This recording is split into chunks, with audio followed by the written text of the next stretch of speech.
Hello everyone, welcome back to our channel. Today, we are going to talk about the chilling story of Anneliese Michel. Anneliese was a young girl from Germany who suffered from bizarre psychological symptoms that led to her untimely death. Her story is a controversial one that raises important questions about the intersection of religion, medicine, and mental health. Anneliese Michel was born on September 21, 1952, in Lippelfing, Germany. She grew up in a devoutly Catholic family, and her parents, Anna and Joseph Michel, were both deeply religious. Anneliese was described as a kind and intelligent child who enjoyed singing in the church choir and volunteering at a local hospital. In 1968, when Anneliese was 16 years old, she experienced her first seizure. She was diagnosed with temporal lobe epilepsy and began taking medication to control her seizures. Over time, Anneliese's condition worsened. She began to experience depression, anxiety, and other psychological symptoms, and she became increasingly withdrawn and isolated. In 1970,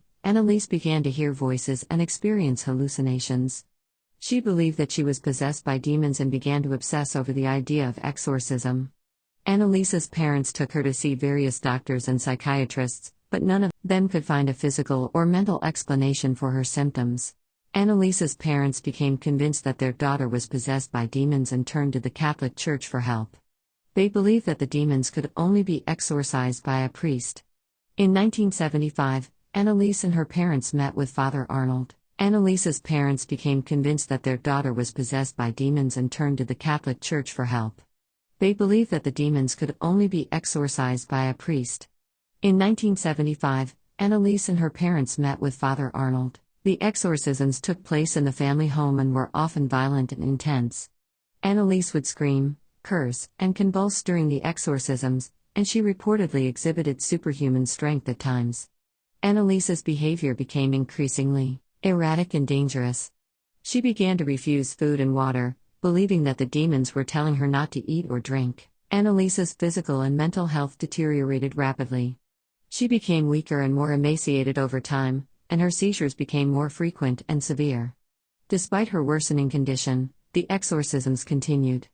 Anneliese's parents and the two priests refused to seek medical help for her, believing that she needed only exorcism to be cured. Anneliese's condition continued to deteriorate, and she eventually died on July 1, 1976. She was just 23 years old. An autopsy revealed that Anneliese had been in poor health for some time and had likely suffered from pneumonia and kidney failure. Anneliese's parents and the two priests were charged with negligent homicide. They argued that they had acted in good faith and believed that their daughter was truly possessed by demons. The trial was highly publicized and controversial. Some people saw Anneliese's case as a tragic example of religious fanaticism, while others believed that she was truly possessed by demons. Anneliese's case has since become one of the most well-known and controversial cases of exorcism in history. It has been the subject of numerous books, films, and documentaries. In 2005, the Vatican issued guidelines for exorcisms, stating that they should only be performed in cases where there is clear evidence of demonic possession and after all other medical and psychological explanations have been ruled out. Anneliese's story has also raised important ethical and legal questions about the role of religion in healthcare and the responsibilities of parents and religious leaders to seek medical treatment for those in their care. Anneliese's parents and the two priests were found guilty of negligent homicide in 1978. They were sentenced. Role of religion in healthcare and the responsibilities of parents and religious leaders to seek medical treatment for those in their care. Anneliese's parents and the two priests were found guilty of negligent homicide in 1978. They were sentenced. Anneliese Michel's story is a powerful and thought-provoking exploration of one of the most fascinating and controversial cases in modern history. It offers us a chance to engage with complex issues related to religion, mental health, and ethics, and it encourages us to think critically about these important topics. Thank you for watching, and we hope that you enjoyed learning about Anneliese's story. Don't forget to like, share, and subscribe for more videos like this.